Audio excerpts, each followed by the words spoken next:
नमस्कार.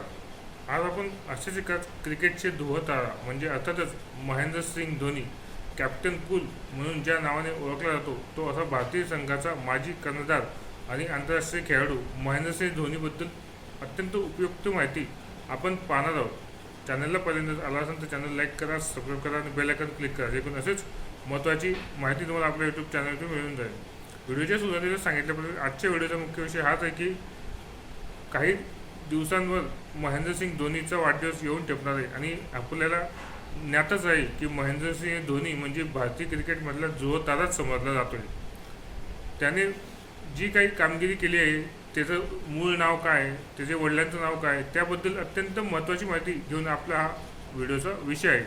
त्यामुळे video skip न करता व्हिडिओ शेवटपर्यंत नक्कीच बघा आणि चॅनलला पहिल्यांदाच आल्यानंतर चॅनल सबस्क्राईब करा. व्हिडिओ आवडला जास्त तर क्रिकेट प्रेमींपर्यंत शेअर करा.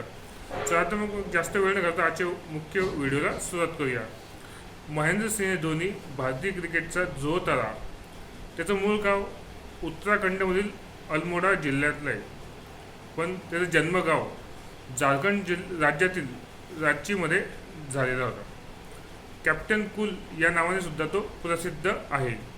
वडिलांचं नाव त्याचं पानसिंग धोनी तर आईचं नाव देवकी देवी त्याचं हे आहे. त्याचा जन्मदिनांक 7 जुलै 1981 हा आहे. आंतरराष्ट्रीय क्रिकेटमध्ये त्याचं पदार्पण कधी झालेलं आहे तर 23 डिसेंबर 2004 रोजी बांगलादेश विरुद्ध एकदिवसीय सामना तो पहिल्यांदा भारतीय संघाच्या जर्सीमध्ये खेळला होता. दिनांक होती 23 डिसेंबर 2004. संघ होता बांगलादेश. आणि क्रिकेट या खेळामध्ये यायच्या आधी तो काय करत होता तर क्रिकेटमध्ये येण्याअगोदर 2001मध्ये भारतीय रेल्वेमध्ये तो नोकरीला होता. खडगपूर रेल्वे स्टेशन येथे तो तिकीट परीक्षक म्हणून त्याने नोकरी स्वीकारलेली होती. असा हा तिकीट परीक्षक म्हणजे TC असलेले धोनी पुढे भारतीय संघामध्ये पदार्पण करतो आणि कॅप्टन कूलमध्ये ओळखला जाऊ लागतो. त्यांच्या नेतृत्वाची कमाल म्हणजे त्याने आतापर्यंत नेतृत्व कसे केले होते. त्याच्या नेतृत्वात ICCच्या प्रमुख 3ही ट्रॉफ्या भारताने जिंकलेल्या आहेत. म्हणजे या ठिकाणी त्याचे नेतृत्व गुण अगदी बहरल्यासारखं झालेलं होतं. 2007मध्ये पहिल्यांदाच T20 विश्वचषक जिंकण्यामध्ये तो यशस्वी झाला. 2011मध्ये भारताने त्याच्या नेतृत्वात पहिल्यांदाच खूप वर्षानंतर एकदिवसीय विश्वचषक जिंकला होता. म्हणजे 1983 नंतर भारताने वर्ल्ड कप जिंकणारा कर्णधार कोण असेल तर महेंद्रसिंग धोनी असेल. 2011मध्ये वर्ल्ड कप जिंकला होता आणि 2013मध्ये त्याने मानाची चॅम्पियन्स ट्रॉफी सुद्धा भारताला जिंकून दिलेली होती. भारताला कसोटी क्रिकेटमध्ये अव्वल स्थानी नेण्याकरता धोनीचे विशेष प्रयत्न कामात आले होते. म्हणजे कसोटी क्रिकेटमध्ये भारताला रँकिंगमध्ये पहिल्या क्रमांकावर नेण्याचं पूर्ण श्रेय धोनीच्या नेतृत्वाला जातं. IPLची कारकीर्द त्याची कशी राहिली हे आता आपण जाणून घेऊया.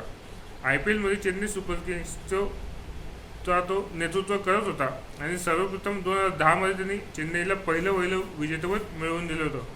आतापर्यंत त्याने चेन्नईला 2010मध्ये, 2011मध्ये, 2018मध्ये, 2021मध्ये, 2023मध्ये असे एकूण 5 विजेतेपद चेन्नई सुपर किंग्सला मिळवून देण्यात त्याचा सिंहाचा वाटा राहिलेला होता. धोनीला कोणकोणत्या पुरस्काराने सन्मानित करण्यात आलेला आहे तर मेजर ध्यानचंद खेलरत्न म्हणजे पूर्वीचा राजीव गांधी खेलरत्न पुरस्कार हा मानाचा पुरस्कार मानला जातो. तो भारत सरकारने पद्मश्री देऊन त्याला सन्मान केला आहे. तसेच पद्मभूषण हा किताब देखील त्याला क्रीडा क्षेत्रातील योगदानाबद्दल याला मानाचे पुरस्कार देऊन भारत सरकारने सन्मानित त्याला केलेला आहे. 2005 ते 2014मध्ये त्याने कसोटी क्रिकेटमध्ये तो खेळला आहे. एकूण धावा त्यांनी 4876 धावा केलेल्या आहेत.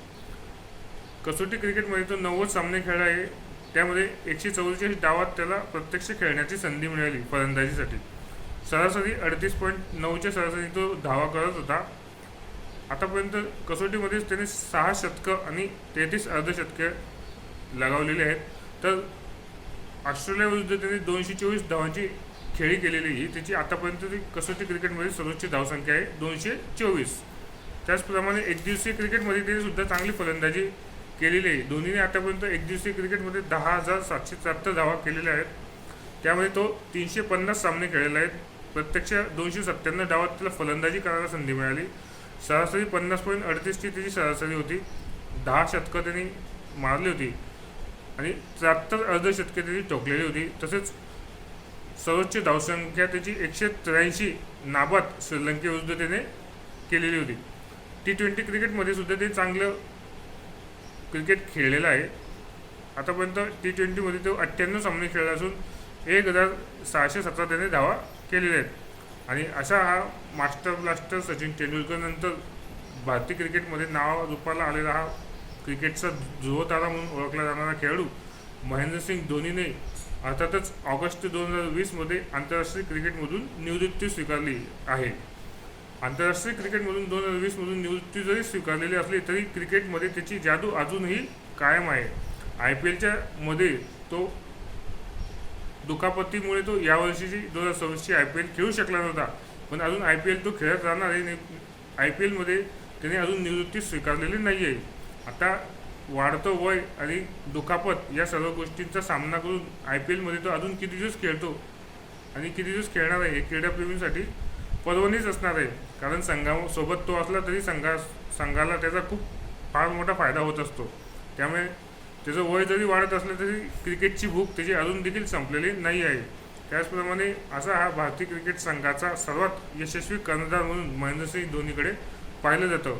उद्या दिनांक म्हणजे 7 जुलै रोजी त्याचा वाढदिवस आहे. त्या वाढदिवसाच्या निमित्तानंच आपल्या यूट्यूब फॅमिलीला त्याची ओळख होईल. क्रिकेटर म्हणून तो कसा आहे, त्याने काय कारकीर्द निर्माण केली, क्रिकेटमधलं त्याचं योगदान भारतीय संघासाठी काय राहिलेलं आहे, अशा रीतीने हा आजचा आपला महेंद्रसिंग धोनीचा स्पेशल व्हिडिओ घेऊन मी तुमच्यासमोर आलो होतो. महेंद्रसिंग धोनीला त्याच्या या जन्मदिनाच्या निमित्ताने वाढदिवसाच्या शुभेच्छा. असेच IPLमध्ये देखील त्यांनी चांगली कामगिरी करावी. आंतरराष्ट्रीय क्रिकेटमधून जरी तो निवृत्त झाला असला तरी IPLमध्ये तो अजून खेळत आहे. अजून किती दिवस तो IPL खेळणार आहे याची क्रीडाप्रेमी वाट पाहत आहे आणि प्रत्यक्ष मैदानावरती तो कधी एकदा पुन्हा येतो याची देखील क्रीडाप्रेमी वाट पाहत आहे. आणि व्हिडिओ कसा वाटला हे तुम्ही कमेंट बॉक्समध्ये नक्कीच कळवा. आणि जर तुम्ही धोनीचे फॅन असाल, क्रिकेटचे फॅन असाल, तर तुम्ही हा व्हिडिओ जास्तीत जास्त क्रिकेट प्रेमींपर्यंत शेअर करा. चॅनलला जर पहिल्यांदाच आला असाल तर चॅनल लाईक करा, सबस्क्राईब करा. धन्यवाद.